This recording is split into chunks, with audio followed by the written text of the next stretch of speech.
selamat pagi ibu-ibu cantik, berwarna-warni, cantik semuanya ya, tapi ada bapak-bapaknya.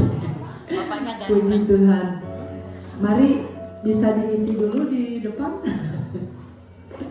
Kita akan segera memulai ibadah kita pada pagi hari ini.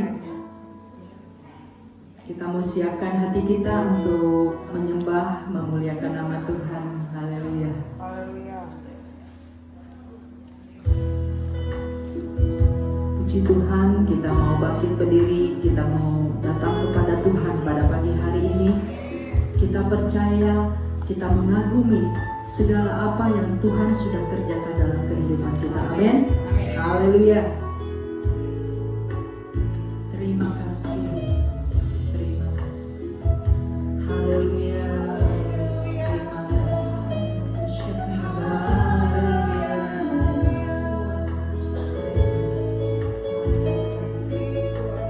Terima kasih. Ku kagumi caramu mencintaiku, kau ada di cerita proses hidupku. Di titik terendahku kau hadir untuk mengangkatku. Ku tahu kau tak menyerah akan hidupku. Ku kagumi caramu mencintaiku, kau ada di cerita proses hidupku.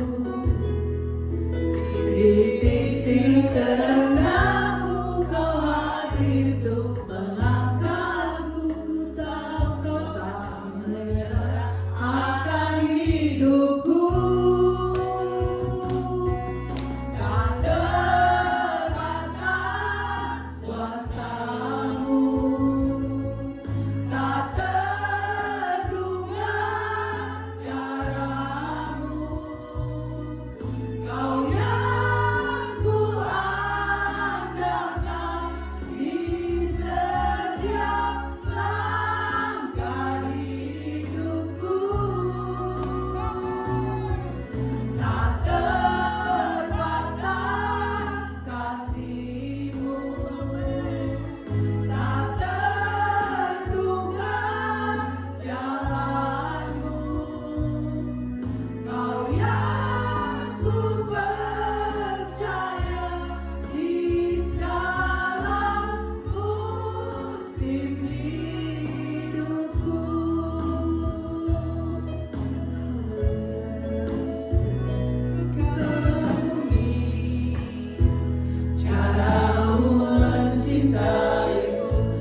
bisa berada di tempat ini.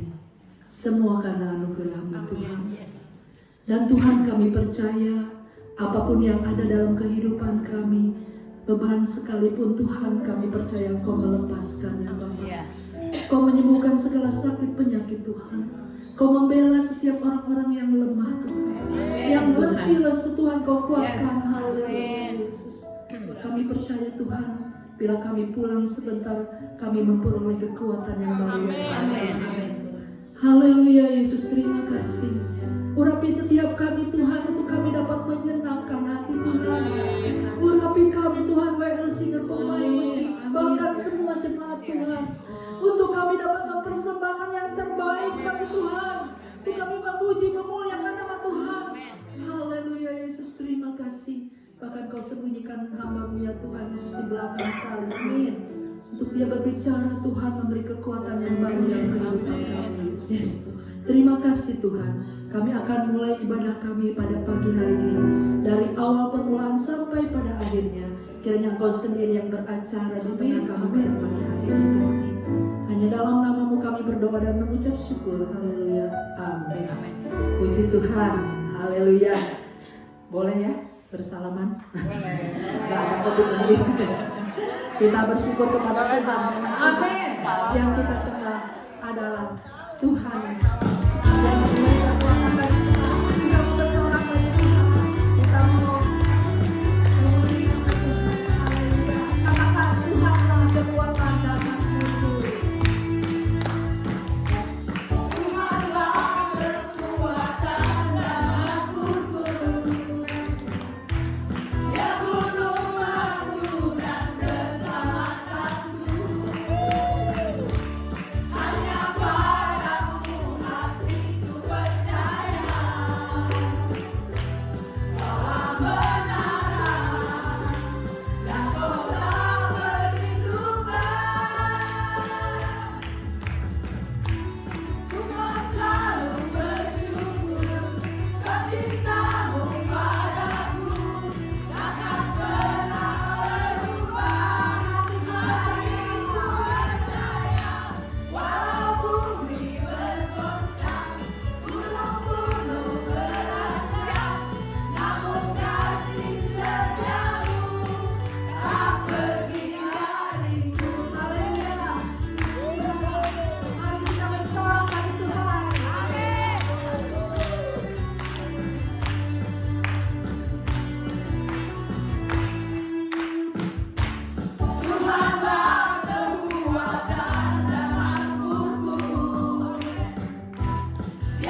sebenarnya tidak ada apa ya.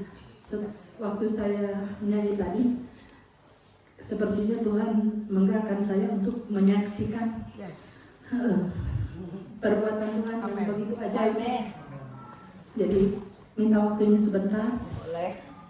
Boleh. Ini mengenai ini Balik lagi ya. Ya, kita percaya ya kalau di dalam Tuhan itu tidak ada sesuatu pun yang sukar. Tuhan akan selalu menolong. Amin. Dan saya ini menyaksikan dalam pengurusan rumah, surat rumah saya ya. Karena saya udah membeli rumah yang di sebelah itu, tanpa kita udah dari 2009 kita tuh belum balik nama. Memang itulah kelalaian kita. Suami saya juga ya udah nanti aja tinggal ke BPN. Ternyata waktu saya ke BPN tahun 2022 ada masalah di nama ya, karena nama pemilik yang lama dengan nama pemilik sekarang itu yang awalnya satu nama menjadi 3 nama. Jadi begitu sulit untuk langsung ke BPN.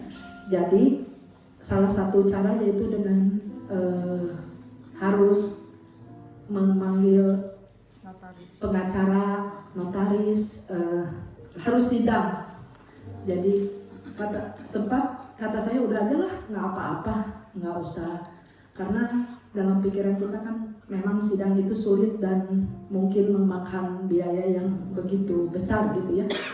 Tapi Tuhan itu memang baik, Tuhan menolong segala sesuatunya ya. Dan saya juga percaya memang ini belum selesai, tetapi saya percaya lewat kita pujian kita di tempat ini pagi ini, semuanya akan Tuhan selesaikan dengan baik. Amin. Dengan biaya yang mampu saya bayar gitu ya. Jadi memang pada hari Selasa kami udah sidang untuk nama itu, walaupun memang ada kendala, tapi Tuhan menolong segala sesuatunya, sehingga juga menggerakkan orangnya juga mau untuk sidang, karena kan yang sidang tuh orang lain gitu. Kalau kita kan pasti kita mau gitu, tapi kalau orang lain itu kan belum tentu mau gitu untuk datang untuk sidang. Dan 2 kali datang, puji Tuhan udah selesai, sekarang tinggal melanjutkan ke proses selanjutnya. Ya itu yang ingin saya saksikan, karena apa yang kita pikirkan tidak sulit, tetapi Tuhan membukakan jalan. Amin. Ya puji Tuhan, Tuhan Yesus memberkati kita semua. Kita mau masuk dalam penyembahan kepada Tuhan, kita mau datang kepada Tuhan. Haleluya, Yesus terima kasih. Kita mau menyiapkan hati kita untuk kita mau menerima firman Tuhan. Haleluya, Yesus terima kasih. Haleluya. Kita mau hidup karena kita percaya kepada Tuhan.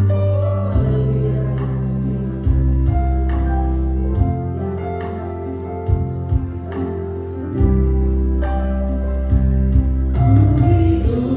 Karena percaya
Tuhan, kami bersyukur Tuhan, memang di dalam setiap aspek kehidupan kami tidak pernah terlepas daripada masalah.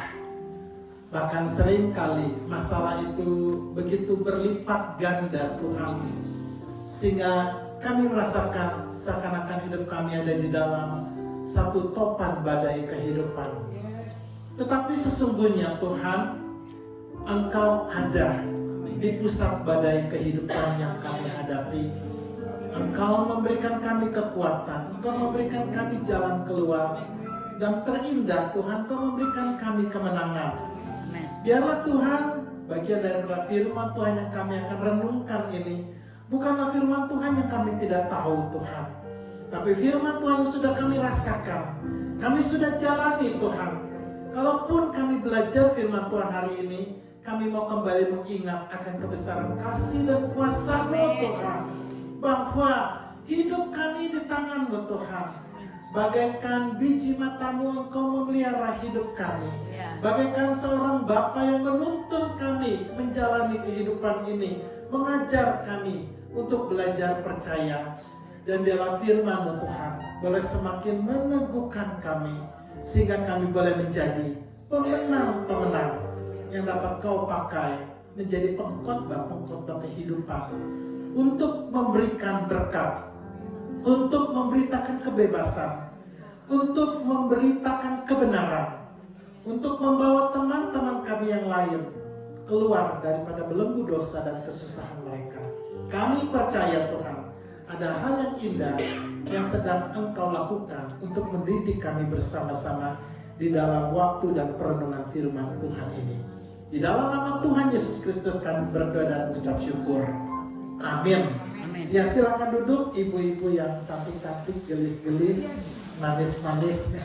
Terima kasih kesempatan yang indah untuk kita boleh belajar firman Tuhan bersama-sama. Ya, Shalom, perkenalkan nama saya Amos. Saya suaminya Ibu Yohana. Pasti sudah tahu semua ya. Memang saya jarang bergaul, banyak di rumah saja. Nah, waktu kami baru pensiun dari Pulau Nunukan sampai di kota Bandung ini, terus istri saya cerita dihubungi oleh pengurus Persekutuan Air Hidup, lalu kemudian diajak untuk belajar bersama-sama. Ya saya bilang puji Tuhan lah, kita saling berbagi, saling membangun, saling mengembangkan, saling mendoakan, sehingga menjadi sesuatu yang indah bagi pertumbuhan yang kita bersama-sama. Nah, satu hal yang unik ketika istri saya cerita, apa tujuannya daripada belajar PA? Ya bukan cuma sekedar menggali firman ya, tapi juga ternyata katanya juga mau belajar untuk bisa berbagi firman. Puji Tuhan, ya. Ya kita percaya semua ada hal-hal yang indah.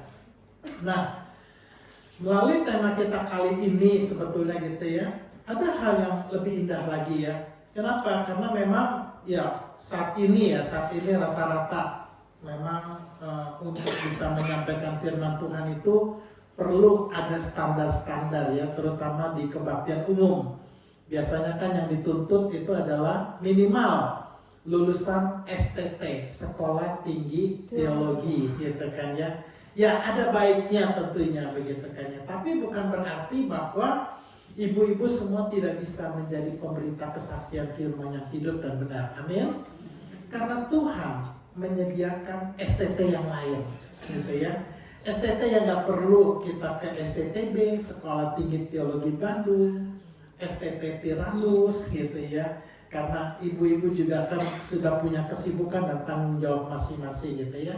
Nah, STT yang Tuhan ciptakan itu bagi ibu-ibu semua adalah STT yang terbaik. Amin. Dosennya langsung Tuhan Yesus. Cuma prakteknya yang ngeri, gitu kan ya. Nah, kita akan belajar yaitu tentang STT kehidupan ya. Belum dinyalakan. Ya, STT kehidupan. Ya, sekolah tinggi badai kehidupan. Nah, kalau ibu-ibu lulus dari STT badai kehidupan, dimanapun ibu-ibu akan dipakai Tuhan luar biasa. Amin. Menjadi pemberita kebenaran firman Tuhan. Amin ya. Ya, mari kita boleh bersama-sama belajar dari satu bagian firman Tuhan. Markus 6 ayat 45 sampai dengan 52. Kita boleh baca bersama-sama ya. Baris sebelah kanan saya ini ayat yang ke-45 disambung bersautan dengan sebelah kiri saya yang ayat yang genap 46. Mari bersama-sama 1, 2, 3. Sesudah itu Yesus segera memerintahkan murid-muridnya naik ke perahu dan berangkat lebih dulu ke seberang, ke Betsaida. Sementara itu ia menyuruh orang banyak pulang. Ya, sesudah itu berpisah dari mereka dan ia pergi ke bukit untuk berdoa. Ketika hari sudah malam, perahu itu sudah di tengah danau, sedang Yesus tinggal sendirian di darat.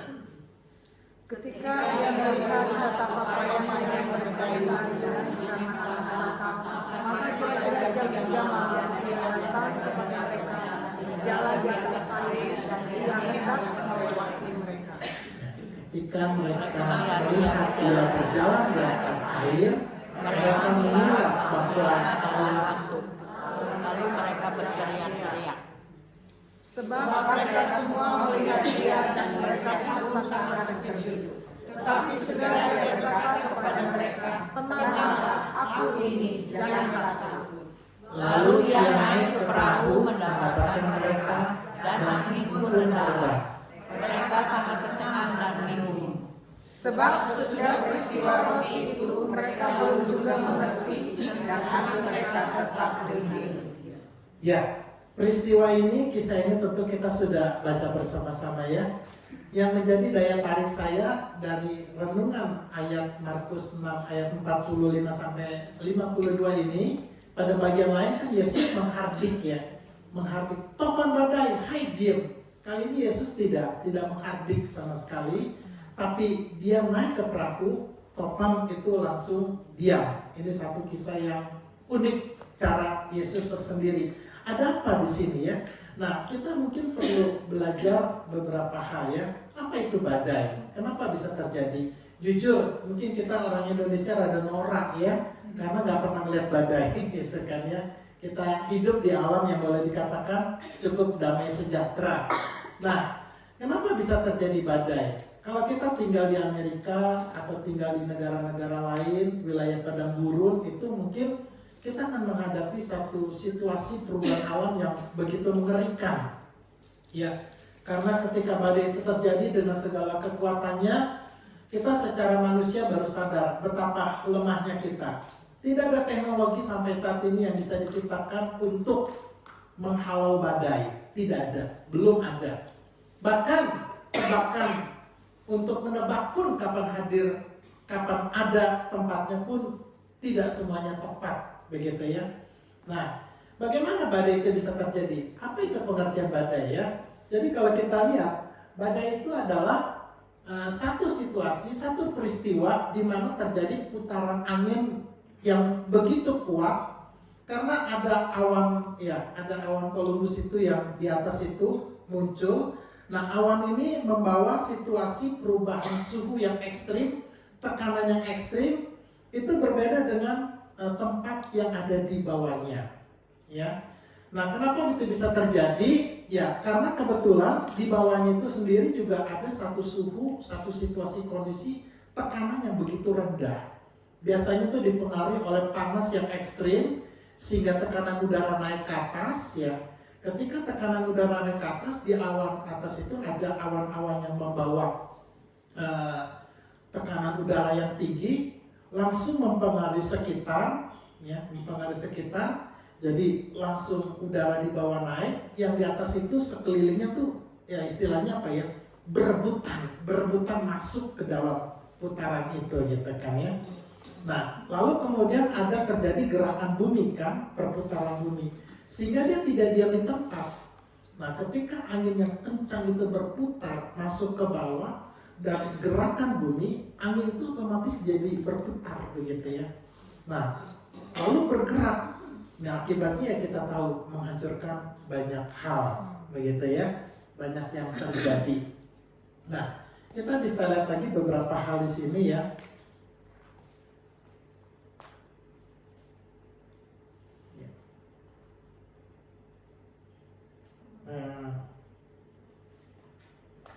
Ininya tidak ini, boleh dibantu atau mungkin baterainya kali.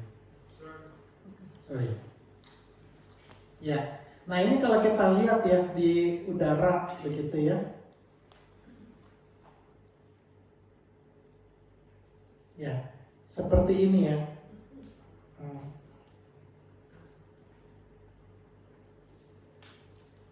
Ya, yang di bawah itu gambaran di bawah, kalau citra satelit itu yang kita lihat ya, itu memang terjadi perubahan suhu, perbedaan yang sangat ekstrim, begitu. Sehingga yang terjadi ya seperti itu di atas gitu ya.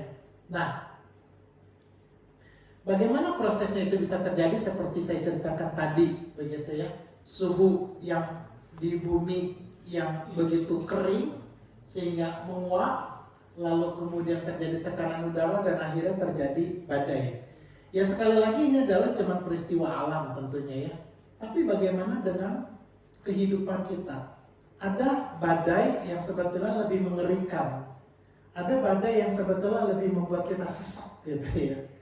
Secara emosi, secara spirit, bahkan iman kita pun juga bisa kehantam ya gara-gara badai kehidupan. Nah, bagaimana kalau misalnya terjadi di dalam kehidupan kita ya? Yang terjadi misalnya ketika muncul berbagai masalah dan itu datangnya bersamaan seperti angin topan gitu ya, yang dari berbagai sisi berebut masuk ke satu tempat. Problem kehidupan yang terus tiba-tiba masuk. Ya, sebetulnya kalau cuma 1-2 masalah nggak ada masalah, begitu kan ya. Tapi ketika badai kehidupan itu terjadi itu terjadi ketika berbagai masalah kok ini belum selesai, dan semua itu menyerang kehidupan kita sehingga kita merasakan kita ini seperti ada di dalam sebuah badai kehidupan, ya. Misalnya masalah rumah tangga, begitu kan ya. Kadang-kadang masalah kecil itu bisa merembet ke masalah besar, begitu ya. Cuman gara-gara kucingnya bisa berantem sama suami, begitu kan ya. Lalu anak juga bisa terlibat, tetangga ikut campur, pusing, gitu kan. Cuman gara-gara hal kecil. Nah kadang-kadang kita nggak nyangka begitu, sehingga setelah melewati semua, kok kenapa bisa begini ya? Padahal kasusnya kecil gitu. Kok bisa juga ya begitu kan ya? Bisa urusannya besar. Nah ini tentunya bisa terjadi pada setiap kita gitu ya. Jangan berpikir bahwa hamba Tuhan yang sudah puluhan tahun nggak ngalamin kok begitu kan ya. Saya nggak sadar kemarin mau manasin mobil, tahu ada anak kucing nggak ketahuan, kegencet begitu kan ya, mati begitu. Sampai berapa hari saya syok begitu kan ya, sampai itu mengganggu emosi saya, mengganggu relasi dengan istri begitu kan ya, sampai patah semangat nggak ngapain. Akibatnya pas semua planning kan kita sudah ngatur ya, hari ini mau apa gitu, segala kegiatan hancur semua gitu kan ya. Ya, padahal saya sendiri sering nasihatin orang gitu kan ya. Mungkin kalau udahlah cuma kucing juga nggak ada rohnya gitu. Kenapa kamu mesti rasa berdosa begitu? Tapi ketika kita ngalami sendiri, sering kan kita ngalami seperti itu ya. Kita bisa nasihatin, lu cuma begitu doang, suami cuma ngomong gini doang, sakit hati gitu kan ya. Tapi kalau kita ngalami coba gitu kan ya, bisa balik lagi sampai malam, mood hilang gitu kan ya. Ya, kita bisa nasihatin orang ya, sama udahlah sabarlah, namanya anak lu juga masih sekia, masih anak-anak begitu gitu, nggak usah sakit hati, maafin aja, nanti dia ngerti sendiri. Tapi giliran anak kita yang berbuat sama kita, coba gitu kan ya. Jadi seringkali itu bisa terjadi ya, masalah rumah tangga, belum lagi masalah ekonomi ya, hal yang sederhana aja begitu kan ya. Ya, waktu kita ya online beli ini gitu ya, kita sudah pikir nih uang kita cukup, benar ya, biasanya kan selalu begitu ibu-ibu ya, uang cukup, tahu-tahu begitu udah pesan semua udah jadi, ada masalah lain ya, anak sakit segala macam, tiba-tiba anak punya kepentingan lain, tiba-tiba di sekolahnya ada program, tahu-tahu rumah kita didatengin pertama online gitu ya, ojol, driver, kemudian debt collector gitu kan ya, atau ngumpul semua gitu kan ya. Ya, sementara pada saat itu maaf ya, mungkin suami sedang sulit untuk diajak komunikasi, sehingga kok rasanya beban saya sendiri gitu kan ya. Itu bisa terjadi ya. Demikian juga dengan masalah ya, masalah di perusahaan, pekerjaan begitu kan ya. Banyak hal-hal kecil itu bisa terjadi. Bahkan juga bisa terjadi di dalam masalah kesehatan ya. Nah, ada hal-hal yang sebenarnya kita nggak berbagai peristiwa ini di dalam STT kehidupan ya. Apa yang murid rasakan dari nats yang kita baca, apa yang kita lihat ya, dan bayangkan kalau kita jadi murid pada saat itu bisa terjadi dalam kehidupan ya. Nah, yang murid rasakan ketika mengikuti Yesus, yang namanya mujizat itu membuat mereka itu bahagia gitu ya, membuat mereka itu senang begitu kan ya. Tapi sebaliknya kesulitan ya, tantangan, kekecewaan itu bisa membuat mereka stres. Sekali lagi itu manusiawi ya, yang murid rasakan, kita juga bisa merasakan gitu ya. Benar? Ketika kita sukacita melayani, ketika aduh rasanya. Jadi akibatnya ini kita bisa terjebak loh. Terjebak dalam arti apa? Kita hanya mau mencari yang enak-enak, mau mencari yang berhasil-berhasil, mau mencari yang menyenangkan diri kita. Tapi ketika kita masuk ke dalam satu tantangan yang lebih sulit, nah itu seringkali kita menjadi apa ya, diri kita sendiri menjadi kecewa, menjadi sesuatu beban ya. Nah, lalu apa yang kita lihat di sini ya? Sifat badai, ini yang dilihat oleh murid ya. Sifat badai itu, sifat kehidupan itu ya. Problem kehidupannya pertama itu adalah unpredictable. Nggak bisa ditebak kapan datangnya gitu. Sama sekali. Ya, sama sekali.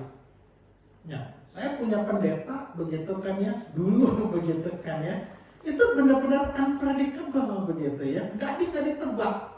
Lagi sukacita, ih kamu hebat, kamu gini, tiba-tiba juga bisa marah hebat begitu, kok begitu kan ya. Nah masalah juga bisa terjadi seperti itu. Ya banyak hal yang kita nggak bisa tebak gitu, kapan datangnya begitu kan ya, bisa terjadi ya.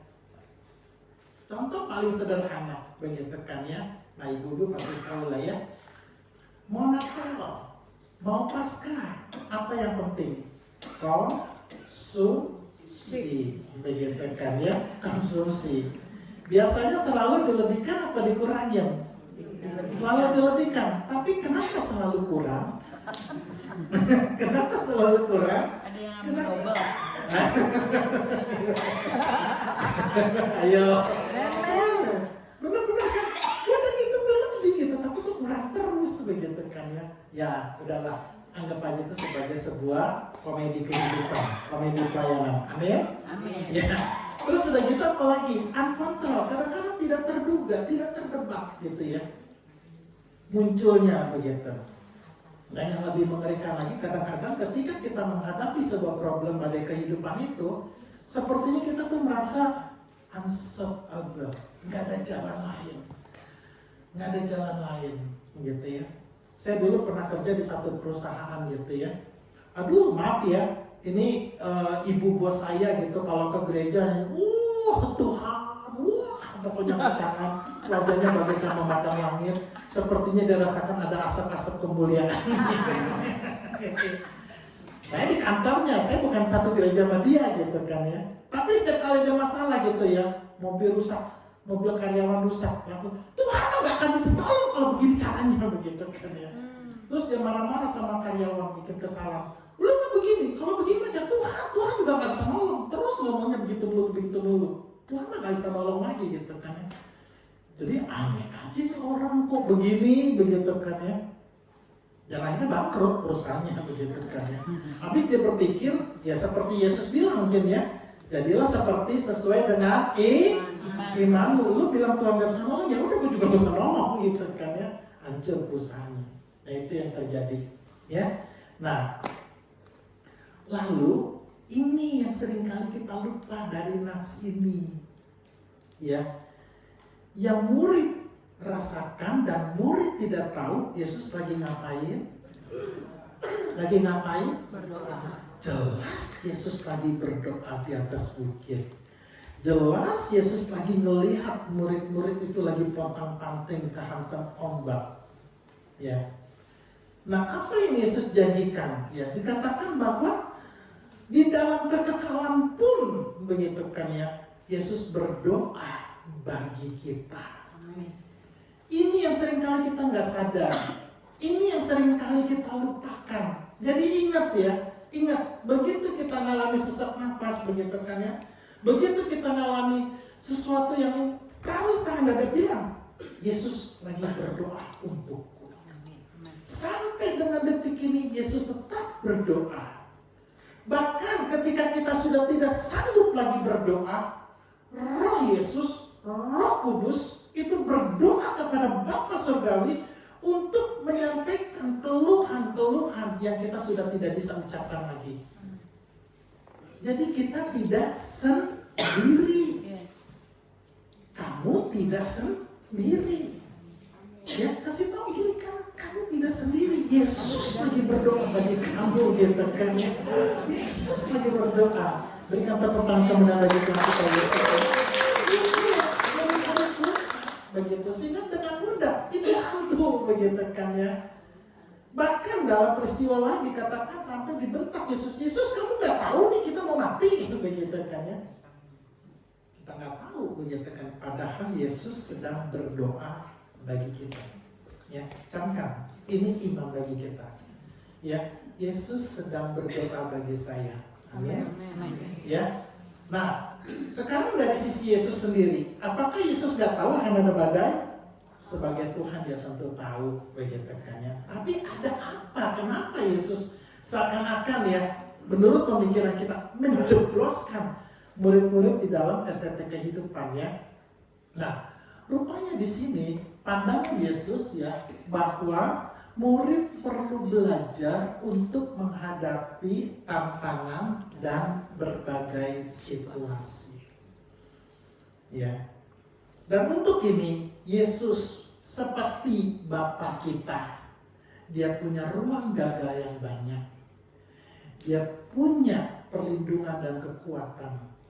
Dia punya roh spirit yang kita butuhkan untuk menghadapi berbagai situasi. Ya. Nah, dikatakan bahwa kita perlu belajar. Jadi waktu kita sakit, ya, Tuhan sedang mau kita belajar. Waktu kita dicap orang, ditipu orang, Tuhan mau kita perlu belajar. Ya. Waktu kita menghadapi penolakan, waktu kita menghadapi hal-hal yang mengecewakan, Tuhan mau kita belajar. Kenapa? Karena dengan belajar disitulah kita semakin melihat rencana Tuhan, hal-hal yang besar yang Tuhan ingin kerjakan di dalam kehidupan kita. Nah, apa lagi? Nah, Yesus juga melihat bahwa tidak baik bagi murid jika terus-terusan begitu ya melihat atau dimanjat oleh mujizat. Ya kalau kita lihat itu kan Yesus kan panjang pelayanan bikin mujizat, dan itu membuat hati murid itu wah begitu kan ya. Bahkan juga tidak baik kalau kata gitu ya kita tuh dilimpahi dengan berkat, gak baik. Karena jujur seringkali pergumulan kesulitan itu yang membuat kita tangguh. Seringkali pergumulan kesulitan itu semakin kita melihat adanya kebesaran kasih karunia Tuhan. Ini jujur ya, contohnya ada 2 ibu-ibu bersaksi. Ya, nilai sendiri lah ya. Yang pertama bersaksi, ibu-ibu sekalian saya bersyukur Tuhan baik sama saya. Tahun depan nih padahal anak saya mau kawin. Tiba-tiba adik saya langsung kirim 2 miliar. Terus saya lagi jalan ke toko nih, ke showroom ngeliat mobil begitu. Rasanya bagus. Begitu pulang tiba-tiba suami saya kasih kunci. Begitu kan, ini mobil baru. Belum lagi kepikiran gimana lewat nih ke mall diajak anak saya. Ngeliat itu berlian itu semua. Ya, tiba-tiba SMS-nya dibuka begitu kan ya. Mak, beli aja apa yang ada yang kamu mau begitu kan. Itu kesaksian pertama gitu kan ya. Ya. Lalu kesaksian kedua, ibu-ibu saya mengalami satu pergumulan yang sulit. Ini suami saya lagi sakit, nggak tahu mau pengobatan gimana. Memang sih dia ada polis asuransi, tapi kayaknya polisnya ada ayat-ayat klausula-klausula yang nggak kena lah. Dan sepertinya petugas asuransi itu berusaha mengalihkan gimana caranya supaya asuransi nggak bayar. Masih belum juga beres, anak saya bawa mobil, tiba-tiba jeger nabrak orang. Belum lagi apa, tiba-tiba lagi gitu pembantu saya mau berhenti gimana gitu kan ya. Nah, coba kita lihat ya, hati kita menguji ya. Kesaksian yang mana yang membuat kita semakin dekat sama Tuhan? Yang ke satu, ke kedua. Kedua. Karena kita bisa membayangin, aduh kalau saya jadi dia seperti apa gitu kan ya. Karena saya juga ngalami seperti dia. Tapi kesaksian yang pertama, jujur, bikin enek. Bikin sebel, bikin iri hati gitu, pengen jabat rasanya. Kenapa juga seperti dia gitu kan ya. Nah, kenapa? Jujur di balik cerita-cerita itu sebenarnya ada apa? Ada kesombongan pribadi.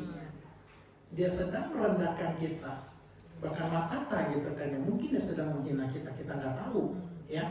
Nah, mari kita lihat ya. Jadi kita lihat sekarang apa yang menjadi fokus doa pada Yesus ya. Ketika Yesus berdoa, begitu kan. Kira-kira doanya gimana? Apa mungkin Tuhan biar mati murid-murid saya tenggelam dimakan ikan, ya.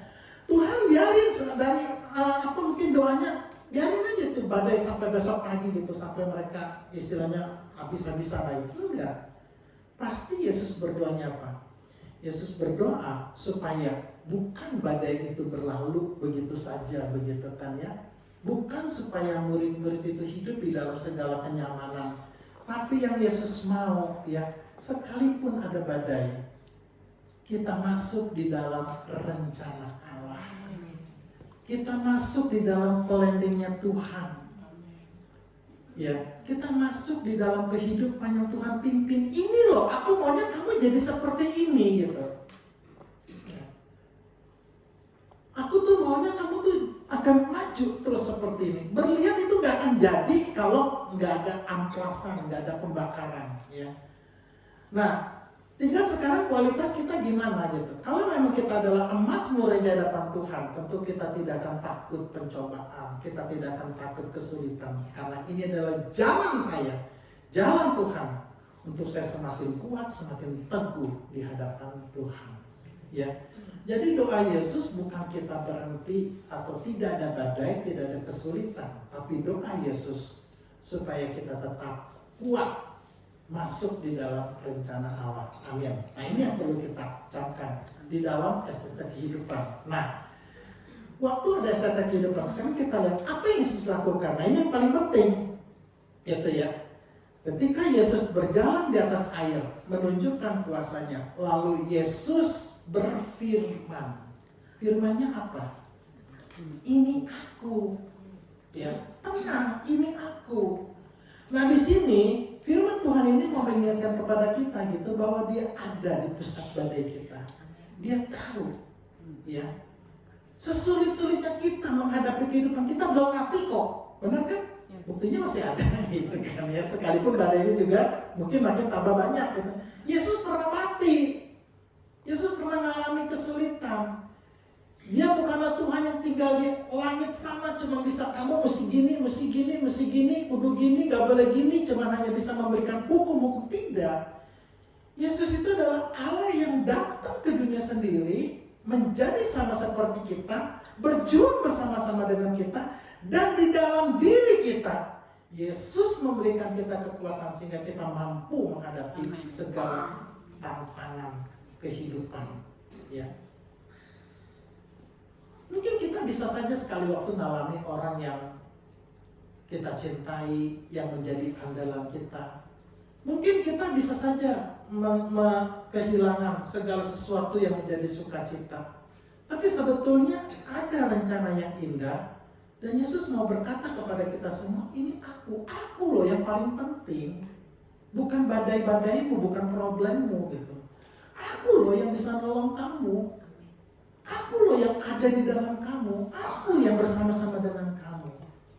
Ya, itulah sebabnya kita sebut ya Immanuel, Allah yang beserta dengan kita. Ya. Nah, jadi di sini kita bisa belajar ya para murid untuk apa? Untuk belajar mengandalkan firman. Yesus berfirman, ini aku. Nah, itu firman. Itu satu kehidupan, itu satu kekuatan, itu satu mujizat. Ya. Nah, supaya kita melalui pengalaman-pengalaman ini, baik keberhasilan, kesulitan, itu semua, akhirnya apa? Akhirnya membawa kita semakin bertumbuh, berakar, berbuah di dalam Kristus. Ya. Nah, kita lihat badai ini ya. Mari kita bertanya, sebetulnya badai itu dari siapa sih? Siapa yang membuat? Yang pertama, kalau di dalam Lukas 8, ya itu jelas iblis. Ya, banyak kejadian-kejadian, kesulitan-kesulitan yang memang iblis yang timbulkan gitu, bukan daripada kesalahan kita. Tapi ini juga ada yang kedua, dari diri sendiri. Ya, Yakobus 1 ayat 13, 15, Yakobus 4. Dari mana itu? Dari hati kita sebetulnya, kita sendiri. Nah, badai itu diciptakan untuk kita belajar mengontrol kita sendiri. Belajar untuk kita mengendalikan diri kita sendiri. Ya. Nah, jadi nih ibu-ibu kan biasanya kalau diskon ya apalagi sale gitu kan, itu betapa mudah terpancing gitu kan ya. Jadi lebih baik kalau ke mall itu jadilah Rojali ya, rombongan jalan-jalan dan lihat-lihat aja gitu ya, nggak perlu semua ini karena ya istilahnya tanpa mangga gitu kan ya, tanpa lengkong, tanpa apa semua, ibu-ibu sudah cantik di dalam Tuhan. Haleluya. Gitu ya. Oke.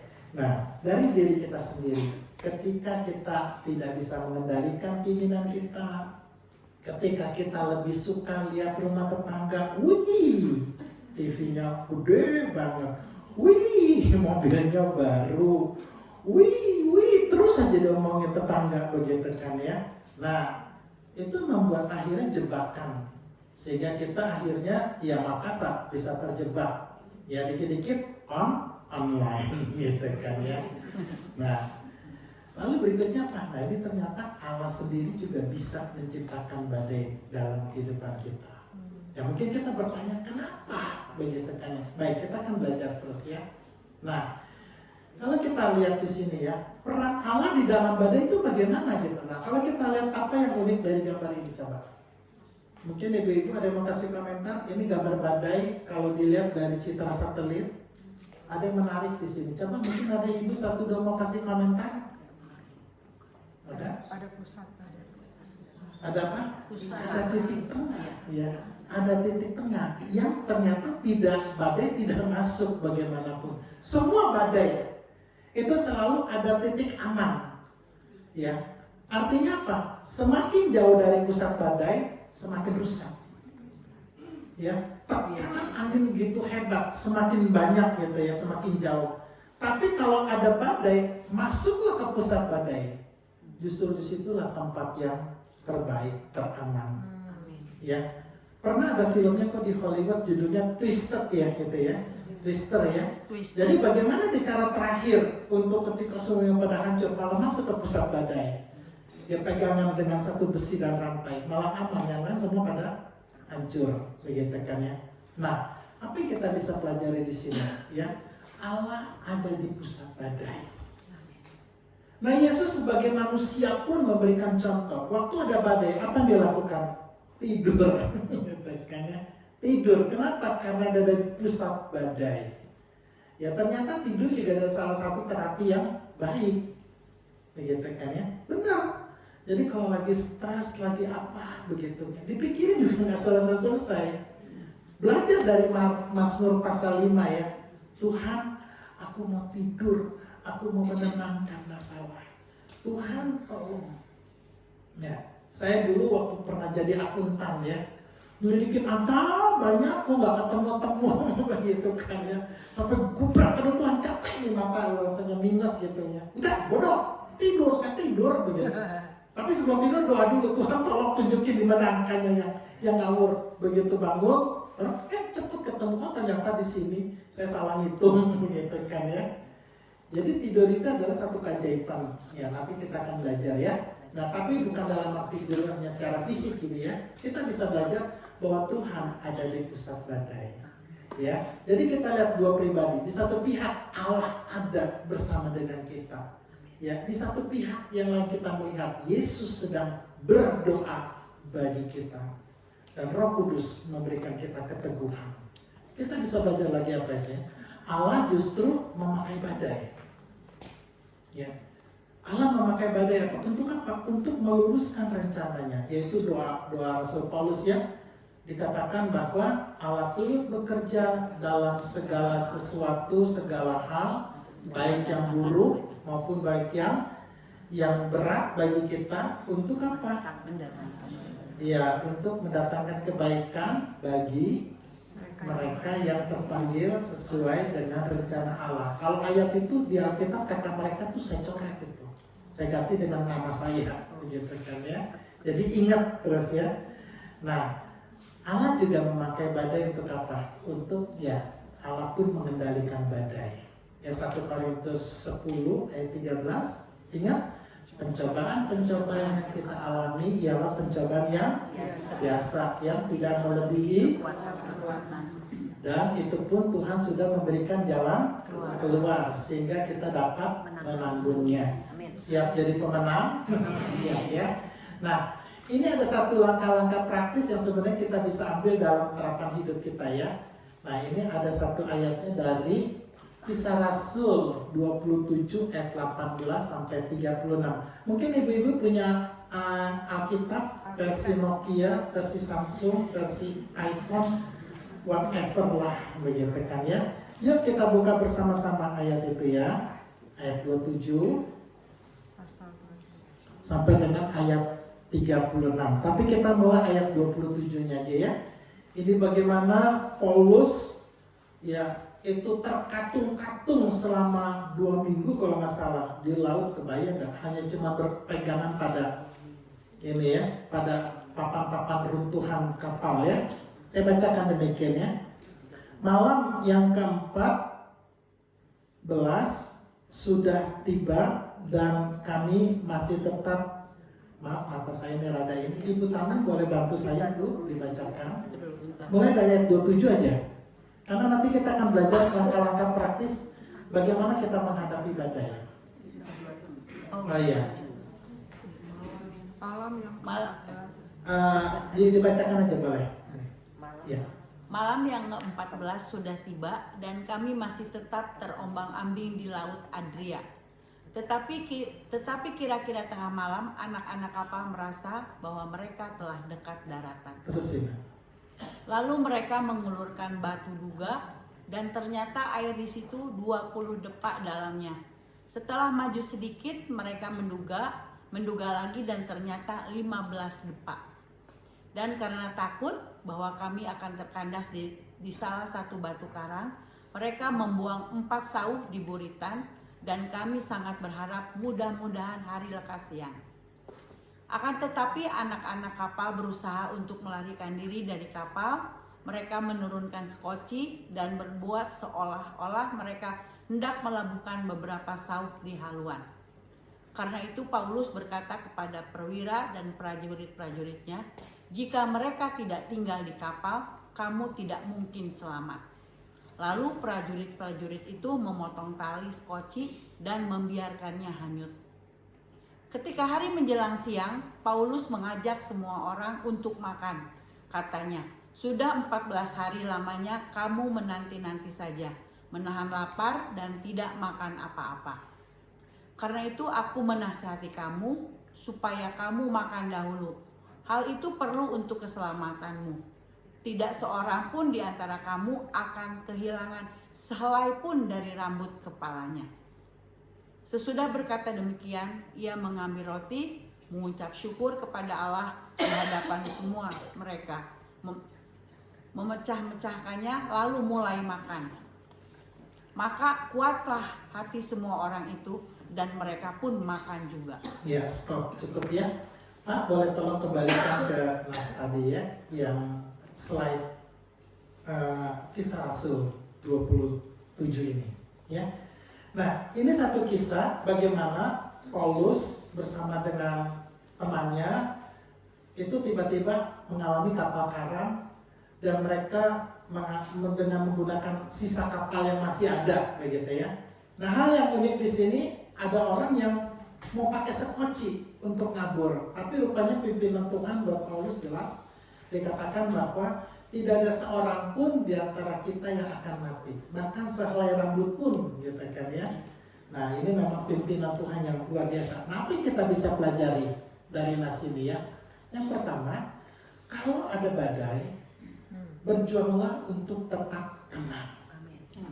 Berjuanglah untuk jangan kendalikan emosi, begitu kan ya. Dan stop menyalahkan. Ya, menyalahkan orang lain. Kesian itu suami namanya ganteng-ganteng berubah jadi Lucy begitu kan ya. Semua mertua namanya jadi Lucy begitu kan ya. Tetangga namanya Lucy gitu kan ya. Sampai semua karyawan babu-babu juga namanya Lucy begitu. Lucifer benar ya. Jadi yuk, ketika ada badai, problem gitu ya, tenangkan emosi, cari kehendak Tuhan. Tuhan, ini apa yang terjadi? What's going on? Ada masalah apa? Gitu kan ya. Nah, bagaimana murid-murid di sini yang begitu orang-orang di kapal begitu goncang ya, pengen nah, kita kan kalau di dalam keadaan panik seringkali kan akhirnya apapun kita lakukan yang menurut kita tuh membuat kita selamat, benar gak? Begitu ya. Peristiwa itu dulu di mana tuh Solo begitu ya, cuman gara-gara satu orang lempar petasan begitu kan ya, panik lalu berebut, akhirnya puluhan orang mati begitu kan ya. Jadi ya kan tidak tenang begitu kan menghadapi ya. Berusaha untuk tenang. Yang kedua ya, cobalah cari resiko yang paling rendah. Belajar ya, resiko yang paling rendah di sini apa? Di sini ya, ketika kapas kandas gitu ya, itu di ayat ke-20 dengan jelas dikatakan buang yang tidak perlu. Nah, ketika terjadi banyak hal begitu kan ya, buat prioritas. Suami sakit, ya otomatis suami dulu dong gitu kan ya. Bagaimana nih suami sakit, anak mau kawin? Ya anak kawin diatur dulu begitu. Ya caranya apakah diundur atau mungkin gak usah pesta begitu. Kalaupun misalnya tetap mesti pesta juga, ya udah pesta gitu kan ya. Tapi nggak perlu dikasih makan tamunya begitu kan. bawa angkut ya. Betul, kalau perlu semua tamunya tolong ya, pengertian ya, kan kita satu persekutuan yang hidup gitu ya. Boleh datang ke pesanan saya, tapi nggak perlu bawa makan sendiri. Jadi diatur gitu sedemikian rupa gitu ya. Hal-hal yang tidak penting, hal-hal yang bisa mengurangi penyetekannya, pangkas biaya. Nah yang paling penting juga berikutnya apa? Perbaiki relasi. Karena seringkali badai itu terjadi bukan karena kesalahan manusia, tapi karena relasi yang buruk gitu kan ya. Mungkin ada orang tersinggung, ada orang kecewa begitu kan ya. Karena seringkali tanpa sadar ya, Tuhan bisa bangkitkan penolong-penolong. Nah sebenarnya setiap kali problem itu terjadi, itu Tuhan sudah ada malaikat-malaikatnya begitu. Cuma seringkali kita nggak sadar. Nah orang itu Tuhan kita bisa pakai untuk menolong kita keluar dari berbagai masalah. Nah caranya gimana? Perbaiki relasi. Nah dalam hal ini saya harus jujur, pria wanita itu lebih punya kecerdasan dalam hal ini. Kenapa gitu kan ya? Karena wanita senang cerita gitu. Jerawat satu muncul semua tahu gitu kan ya. Lalu pakai jeruk, pakai kunyit, pakai apa, nasihat begitu banyak namanya wanita gitu kan ya.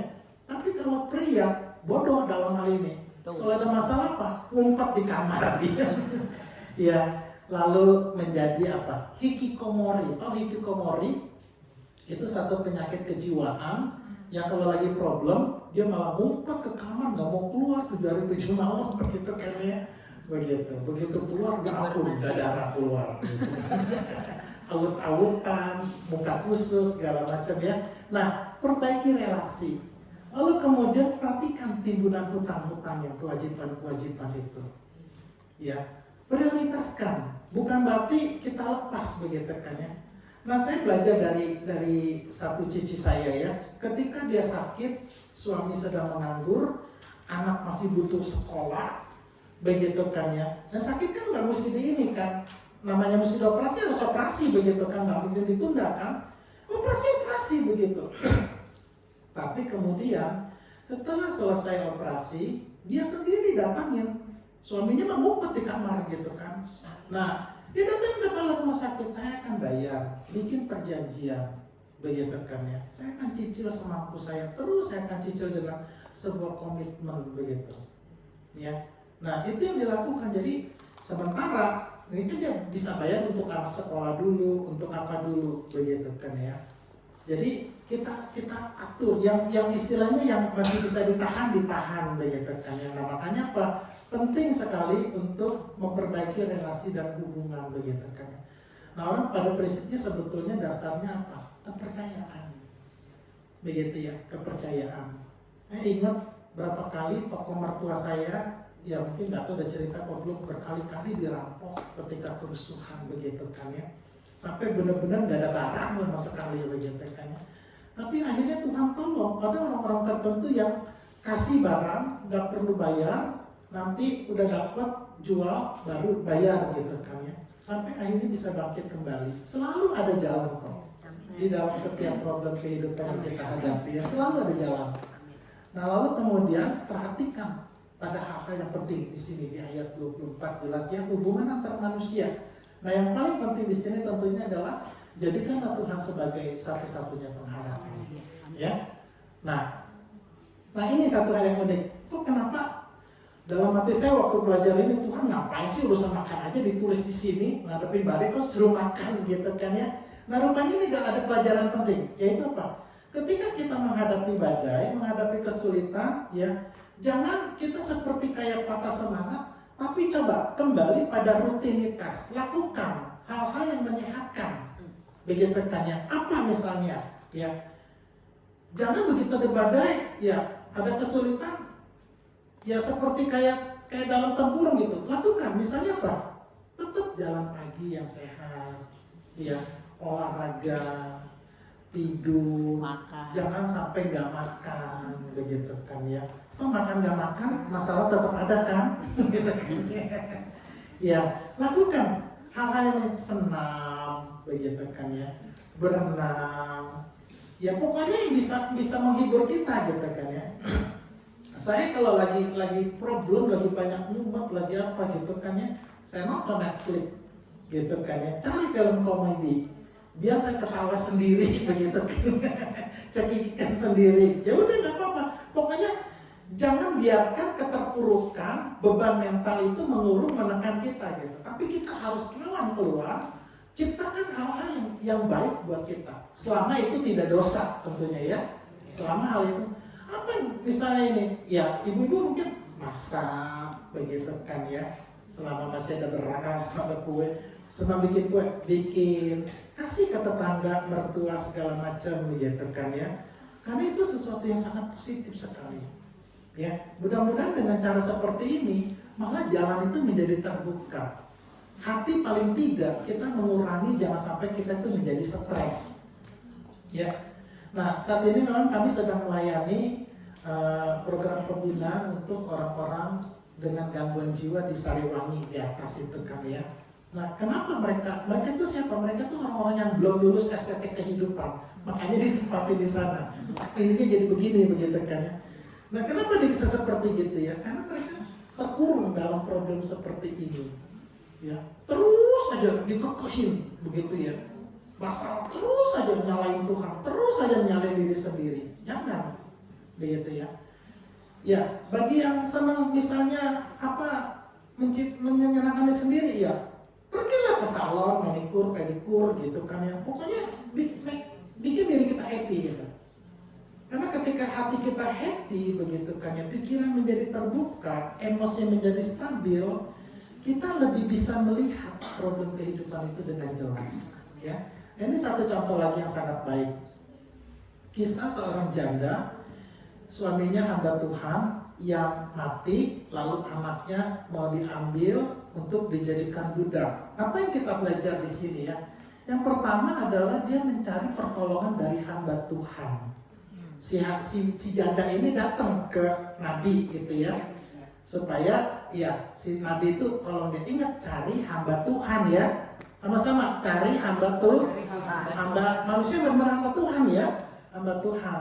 Jangan cari pinjol. Ya, dia tuh awalnya doang mukanya nolong, ujung-ujungnya ngerong-ngerong dia begitu kan ya. Jangan cari kredit gampangan begitu ya. Cari orang yang ya hamba Tuhan di sini bukan harus pendeta begitu kan ya. Siapapun bisa jadi hamba Tuhan yang kita tahu hatinya baik, memang punya karunia untuk ya menjadi berkat begitu kan ya. Nah, ya, yang kedua, manfaatkan apa yang ada.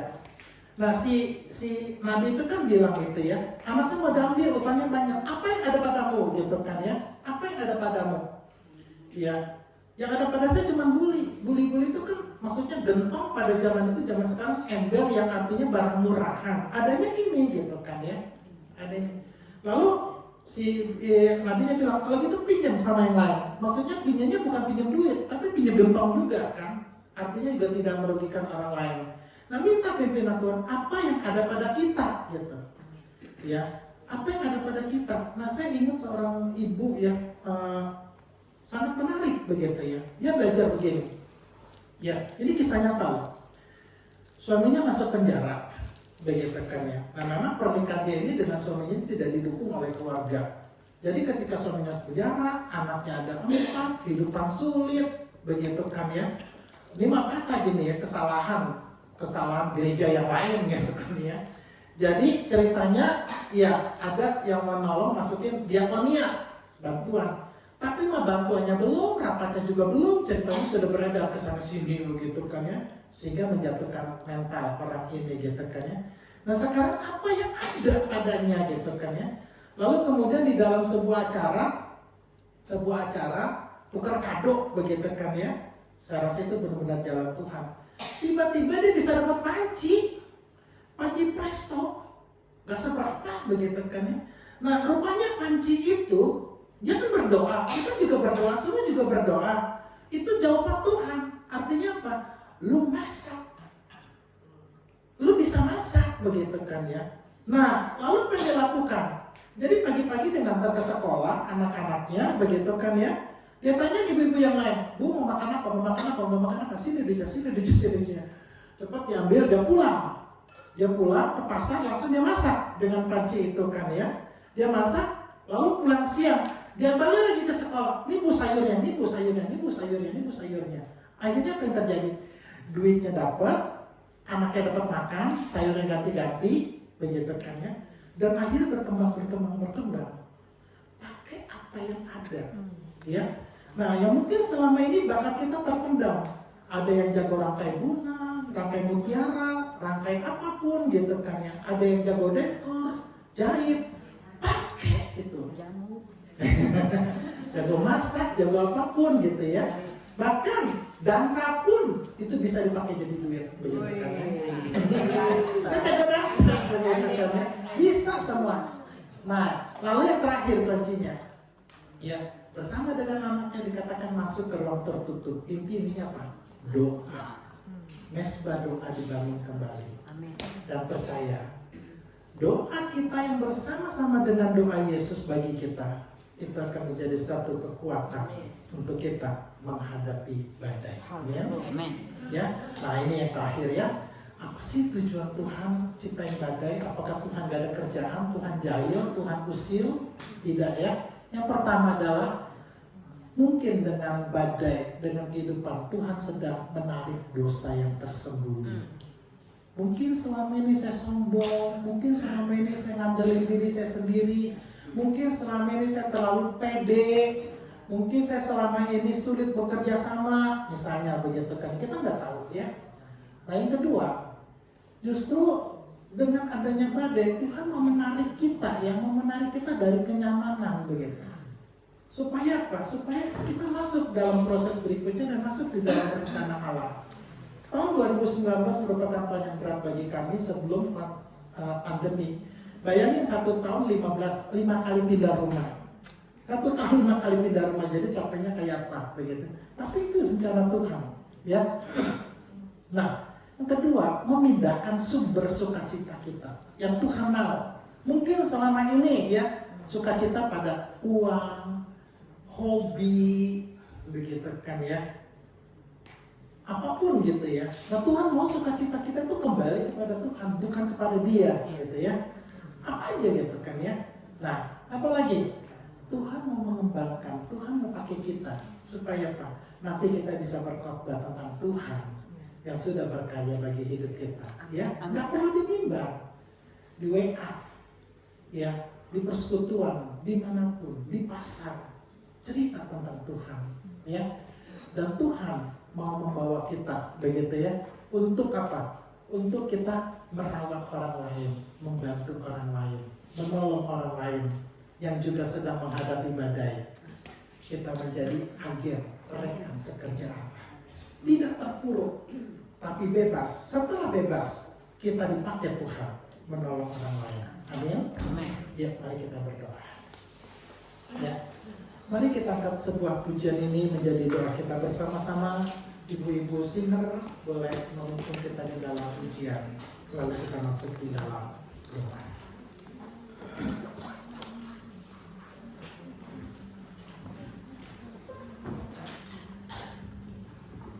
Firman Tuhan berkata, Tuhan ada bersama dengan kita di saat badai, di saat kesulitan kita.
Kami juga menyadari selama kami masih hidup di dunia ini, kami akan tetap terus Tuhan izinkan ada badai-badai kehidupan.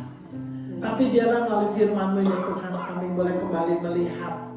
Mungkin di antara kami semuanya sama-sama ke masa lalu, bagaimana Tuhan telah tolong kami. Dan kami sadar Tuhan, kalau bukan karena Tuhan, kami gak akan lewat Tuhan sampai dengan detik ini. Kami hanya bisa bersyukur melihat kebaikan-Mu Tuhan. Dan kami percaya melalui semua peristiwa ini, mata kami sendiri melihat betul Engkau Yesus yang ada bersama dengan kami di pusat badai hidup kami. Sebaliknya Tuhan, ketika kami melihat mungkin saat ini kami menghadapi berbagai problem kehidupan, biarlah firman-Mu mengingatkan bahwa Engkau tidak pernah meninggalkan kami sebatang kara. Engkau ada bersama dengan kami. Biarlah rencana-Mu Tuhan akan terjadi di dalam kehidupan kami, sekalipun Tuhan muncul dalam bentuk badai yang tidak mudah. Tapi kami percaya Engkau lebih kuat, Engkau lebih dahsyat. Pertolongan-Mu Tuhan selalu tepat bagi kehidupan kami. Dan kedepannya juga Tuhan, kami juga tidak janji, bahkan Engkau pun juga Tuhan tidak akan terus membiarkan kami terlena di dalam segala kenyamanan rohani. Mungkin akan ada badai-badai yang lain, tapi kami percaya bersama dengan Yesus kami selalu akan siap menjadi pemenang. Amin. Terima kasih Tuhan. Dalam nama Tuhan Yesus Kristus, kiranya berkat kekuatan daripada Tuhan menyertai seluruh ibu-ibu di persekutuan air hidup ini. Mari yang percaya katakan Amin. Tuhan Yesus memberkati.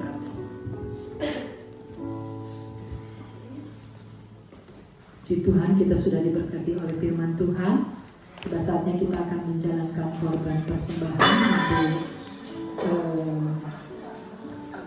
Nanti Marta yang akan berdoa. Mari kita satu di dalam doa. Tuhan Yesus yang baik, pada pagi hari ini Tuhan kami menaikkan syukur dan terima kasih karena Tuhan begitu baik dalam hidup kami. Sebentar kami akan memberikan persembahan Tuhan yang berasal daripada-Mu. Tuhan memberkati setiap kami, tangan-tangan yang memberikannya kepada-Mu Tuhan. Biarlah kami memberikannya dengan rasa syukur, dengan tulus ikhlas Tuhan, sehingga persembahan ini bisa menjadi berkat bagi pelayanan di air hidup dan juga bagi sesama. Tuhan Yesus, biarlah kami terus percaya bahwa ketika kami memberikan persembahan, kami tidak akan kekurangan Tuhan. Karena Tuhan selalu menyertai dan memberkati kami. Karena berkat semua yang kami terima adalah berasal daripada Tuhan. Biarlah pengurus juga diberkati untuk mengurus persembahan ini, sehingga nama Tuhan yang dimuliakan. Terima kasih Tuhan, kami mengucap syukur di dalam nama Tuhan Yesus yang sudah mengajar kami berdoa. Amin. Mari kita memberikan persembahan, mari kita memberi goyang bagi Tuhan. Amin.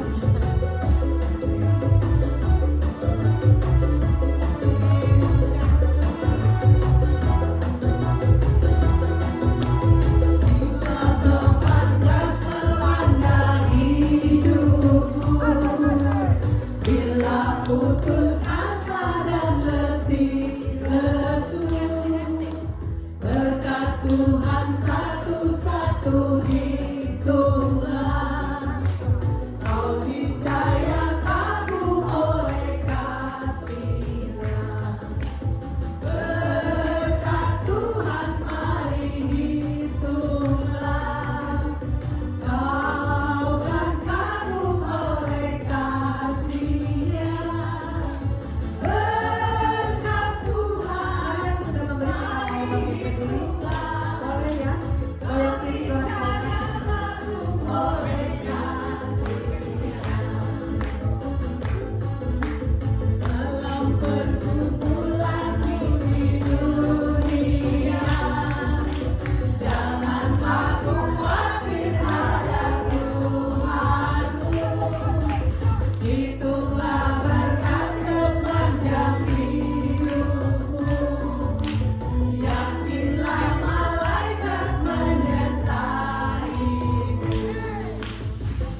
tetapi selanjutnya kita akan mendengarkan pengumuman.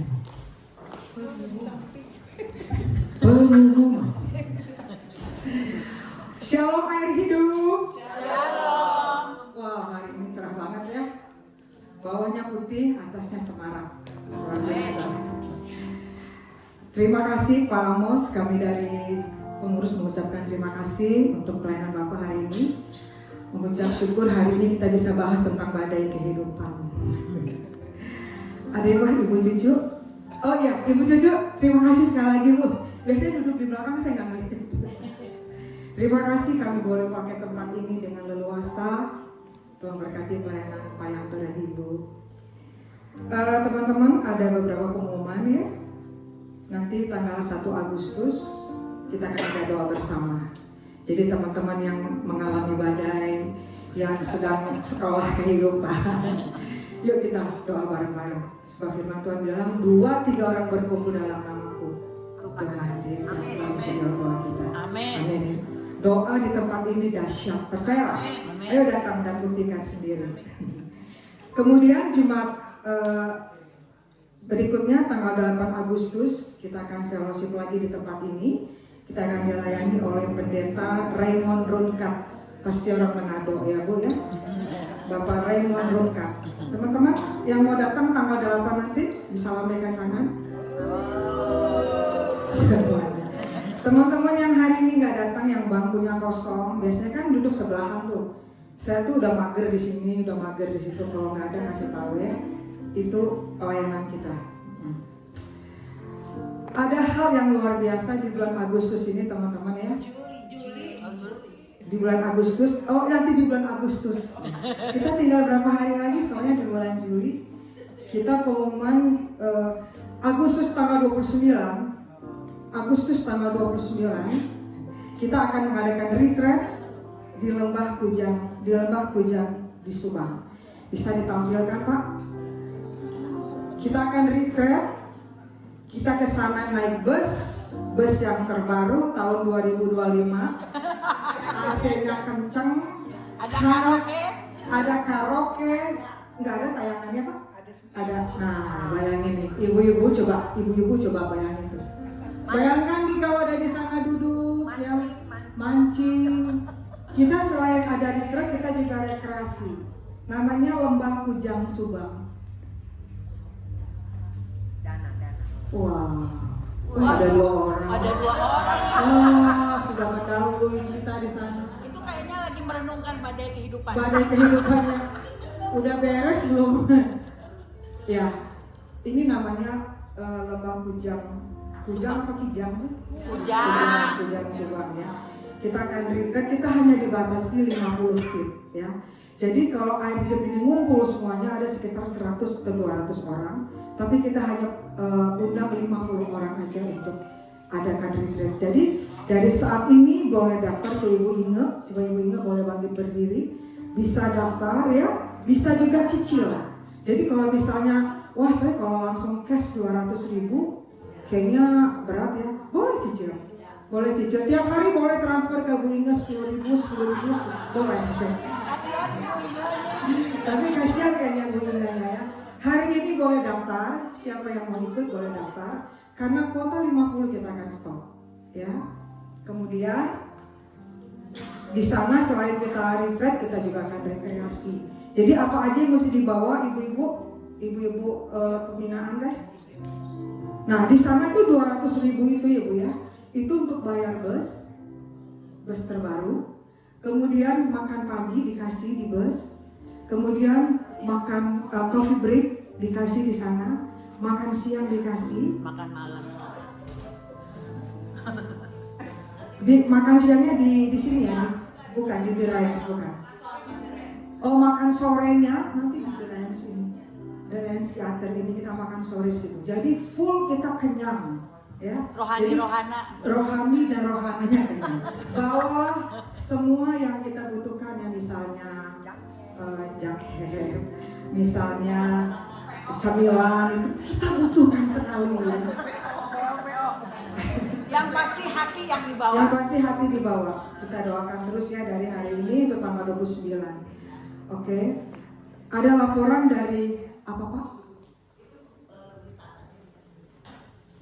Oh, ini The Rams. Bayangkan jika ada di sana kita. Nanti kita makan di sini ya. Sorenya kita sebelum pulang kita makan di The Rams ya. Ini kayaknya punya salah satu teman kita. Tuh, udah ngiler bersiap ngiler. Jadi daftar segera ya, daftar segera. Saya daftar ini, saya langsung daftar, oke? Nah, saya dapat laporan dari pengurus bahwa keyboard kita sudah ada yang baru, ya. Tapi masih ada kurang sekitar 2 juta lebih ya, Bu ya. Terima kasih ya buat donatur yang sudah menyumbang dengan begitu kerasnya ya. Hanya dalam waktu dekat kita sudah bisa berkumpul dan kita sudah punya keyboard walaupun kita belum lunas nih. Masih ada 2 juta lebih. Mungkin teman-teman masih ada yang digerakkan Tuhan untuk menabur. Mangga, kami dengan senang hati menerimanya. Kita boleh transfer itu ke nomor rekening Ibu Yeye. Ya, Ibu Yeye. Teman-teman, adakah di sini yang baru pertama kali hadir bergabung di Air Hidup? Bisa lambaikan tangan. Selain Pak Amos lah, selain Pak Amos. Oh, ada di belakang, ada 2 anak, mari bangkit berdiri. Ibu boleh silakan maju ke depan. Kami akan memberikan kenang-kenangan buat Ibu. Coba kanan kiri kasih salam dong. Iya. Temannya si Nora ya. Teman-temannya Nora ya. Nora, seandainya kau bangun ke tahun lalu kita dapat minyak kamu Nora. Bulan ini kita akan rayakan teman-teman yang berulang tahun di bulan Juli. Berapa orang? Boleh maju ke depan ya. Kita mau menyaksikan